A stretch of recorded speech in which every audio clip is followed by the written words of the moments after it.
día más, con la gracia del Señor, proseguimos el comentario del Catecismo de nuestra Madre la Iglesia.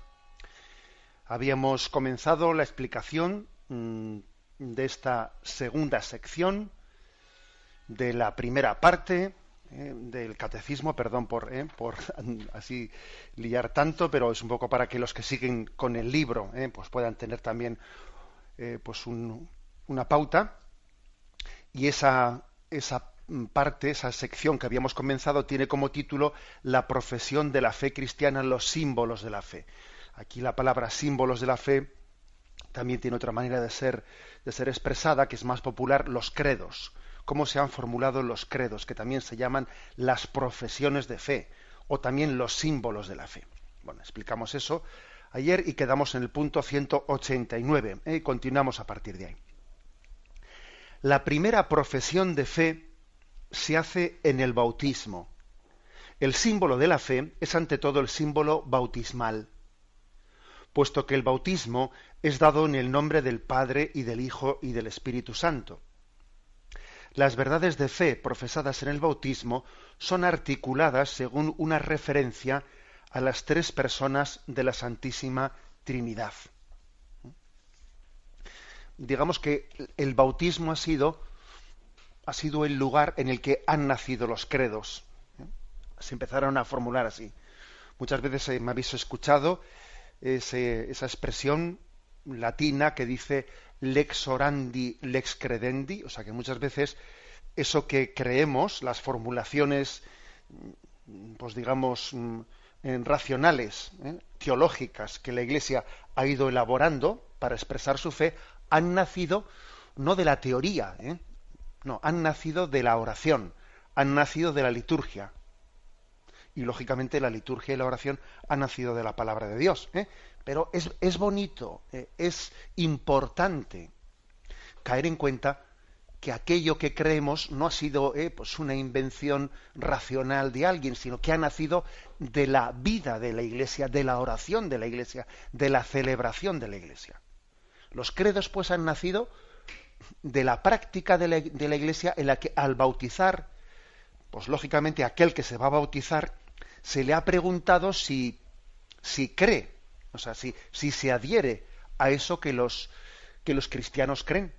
Porque lógicamente, ¿no?, cuando alguien pues va a ingresar pues en una asociación, se le dice, oye, tú sabes esta asociación qué principios tiene y cuáles son sus ideales, y tú te adhieres, te adhieres a los principios. Sí, bueno, pues eso mismo hace la Iglesia en el bautismo. Así nacieron los credos, en esas preguntas bautismales, que nosotros podemos verlas bien sea en el llamado ritual de iniciación de adultos. Existe un ritual de iniciación de adultos que se llama el RICA, así se llama, se conoce popularmente, y también existe la versión del ritual de bautismo para niños. Pero tanto en uno como en otro, lógicamente en el primer caso referido a los adultos y en el segundo caso referido a los padres y padrinos de los niños, antes del bautismo, pues se hace unas preguntas por el credo.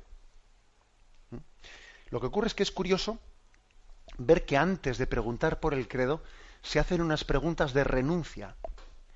¿Renunciáis a Satanás y a todas sus obras y seducciones? Sí, renunciamos. Hay distintas fórmulas, ¿no? ¿Renunciáis al pecado para vivir en la libertad de los hijos de Dios? Sí, renuncio.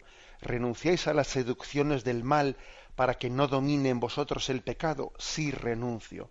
¿Renunciáis a Satanás, padre y príncipe del pecado? Sí, renuncio. Es decir, que antes de profesar la fe, antes de profesar el credo, la Iglesia pregunta por si hay si hay conciencia de que tiene que haber pues coherencia. O sea, es decir, no es cuestión de decir, sí, yo creo en eso, como si fuese un creer de un tipo, digamos, racional, meramente una abstracción intelectual, ¿no?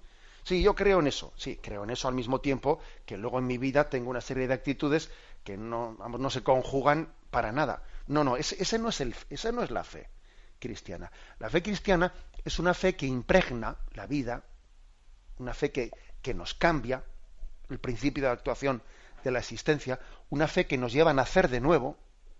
Por eso, antes de preguntar por el credo, curiosamente se hace una profesión de renuncia. Renuncio a mi vida de pecado, renuncio pues a la seducción del mal y renuncio a Satanás principalmente. Renuncio a Satanás. Bueno, verdaderamente me parece importante subrayar cómo ha nacido el credo. El credo ha nacido, su formulación, principalmente de las profesiones que se hacían en los bautismos. Es que era como decir, Dios es mi todo, Dios es mi Padre, y consecuentemente voy a renunciar a todo aquello que en nuestra vida es incoherente y le quita el señorío, le roba el señorío a Dios nuestro Padre, o el señorío de Jesucristo, o el señorío del Espíritu Santo. Así nacen los credos. Vamos, supongo que algún oyente estará pensando, bueno, pero ¿y eso cómo se conjuga en el caso del bautismo de los niños? Porque claro, el bautismo de los niños, ellos no tienen conciencia, y claro, pues, ¿cómo puede ser válido el bautismo de los niños cuando son los padres los que en vez del niño hacen esa profesión, etcétera? Bien, este es un tema que lo hablamos de una manera explícita en el tema del bautismo, y que quizás no es el momento ahora para desarrollarlo plenamente, pero sí que me parece prudente decir una palabra en este momento, ¿no? Para que caigamos en cuenta qué importante es la paternidad, la maternidad, qué importante es la familia que llega a tener una encomienda de Dios sobre la conciencia, sobre el santuario más íntimo del ser humano, que es la conciencia de un niño. Sería una auténtica violentación de la conciencia si un Estado, si unas autoridades políticas, si un sistema educativo que se quiere entrometer donde no le llaman, o quien fuera, pretendiese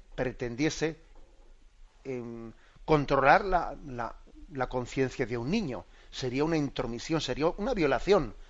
No así en el caso de los padres, ¿no? Cuando los padres orientan la conciencia de sus hijos es porque verdaderamente tienen una autoridad. O sea, ¿qué grande es la familia? O sea, ¿qué autoridad tan grande le ha dado Dios a la familia para que, claro, está tutelando la conciencia de los niños? Un niño, no hay un momento en el que, digamos, el día que cumple 18 años, o con 16, o con 14, o con 6, o cuando nace, no hay un momento puntual en el que su conciencia, pues podemos decir que automáticamente pasa a ser autónoma. No, mire usted, eso no es así, ¿no? Existe en el ser humano, a diferencia de los animales, existe un proceso de maduración de la propia conciencia y un proceso de independización paulatina de los padres, en el que Dios les ha otorgado a los padres una autoridad que a veces las autoridades y que no reconocen pues esa vocación de la familia pretenden usurpar el puesto de los padres. ¿Qué decir de, pues por ejemplo, de esas leyes en las que no se les, de facto, ¿no? En teoría sí, pero luego de facto no se les concede a los padres el derecho de elegir plenamente la educación de sus hijos y muchísimas cosas más, ¿no? Incluso hasta otorgando supuestos derechos a los menores de edad sin el consentimiento de los padres, incluso hasta abortar, etcétera, etcétera. Bueno, quiero decir que la profesión de fe es posible en un niño, porque en el plan de Dios ese niño está unido a sus padres. Está unido a sus padres. Y Dios ha querido que el sí del niño esté unido al sí de los padres. Claro, es que cuando a veces, por ejemplo, pues una persona te dice, a mí, hace poco una persona me dijo, ¿no? A mí nadie me dio a elegir, ¿no? Que yo fuese cristiano, eso me lo impusieron mis padres y no sé cuántos y tal, ¿no? Bueno, pues una persona que estaba así en una actitud rebelde, ¿no? Y claro, yo con toda la paciencia que pude, le dije, es que no sé si tú eres consciente, no sé si eres consciente de que tus padres han sido y son todavía, ¿no?, una mediación por la que Dios te quiere iluminar tu conciencia. O sea, tu conciencia no es autónoma en el sentido absoluto de la palabra. O sea, Dios nos transmite tantísimas cosas a través de nuestros padres, ¿no? De ahí que la responsabilidad paterna tenga esa grandeza y al mismo tiempo esa responsabilidad, ¿no? Bien, bueno, esto es un pequeño inciso para que entendamos que esa profesión de fe que se hace en el bautismo tiene pleno valor no solo cuando se bautiza a un adulto, también cuando se bautiza a un niño recién nacido. Porque los padres y los padrinos, ¿no?, que hacen esa profesión de fe en el nombre del niño, pues tienen una unidad de destino, no sé cómo podríamos llamarla, con ese niño, ¿eh? O sea, han sido instrumento de Dios para la transmisión del amor de Dios a ese niño. Bien, este punto que estamos comentando, el 189, dice, fijaros cómo los credos siempre se articulan en tres apartados: la parte de creo en Dios Padre, la parte de creo en Dios Jesucristo y la parte de creo en Dios Espíritu Santo. Esto conjuga perfectamente con la afirmación de que los credos han nacido en el bautismo, porque claro, bautizamos en el nombre del Padre, del Hijo y del Espíritu Santo, y por eso los credos se formulan en tres partes: la parte referida a Dios Padre, la parte referida a Dios Hijo y la parte referida a Dios el Espíritu Santo. Paso al punto siguiente, que es el punto 190.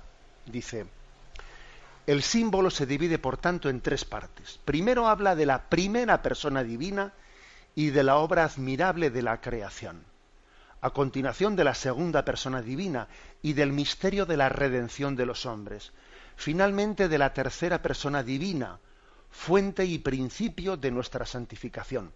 Son los tres capítulos de nuestro sello bautismal.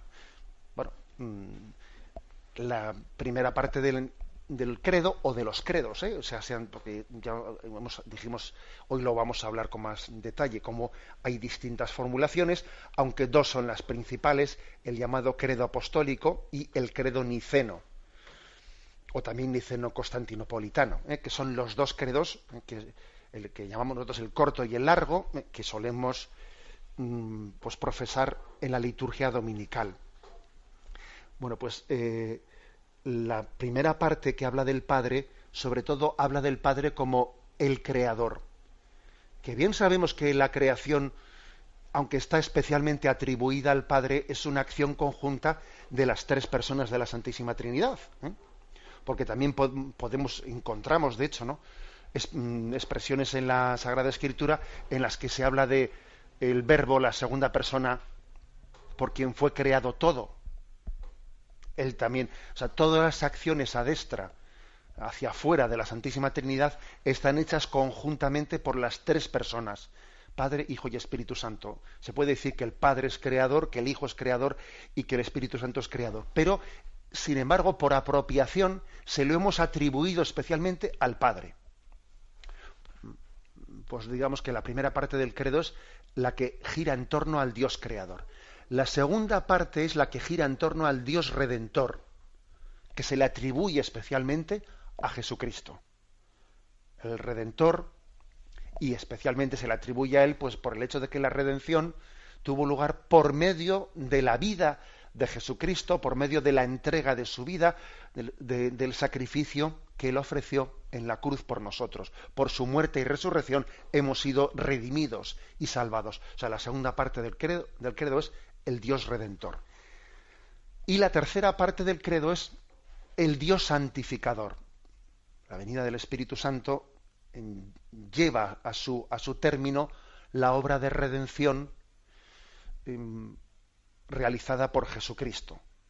Él es el santificador, el que impregna esa salvación de Jesucristo, nos la apropia, nos la personaliza en la vida de la Iglesia y en la vida espiritual íntima de cada uno de nosotros. Luego, el credo tiene tres partes. Dios Padre Creador, Dios Hijo Redentor y Dios Espíritu Santo Santificador. Y como he dicho antes, esta división o esta articulación en tres partes nació de las profesiones bautismales. Me despido con la bendición de Dios Todopoderoso, Padre, Hijo y Espíritu Santo. Alabado sea Jesucristo.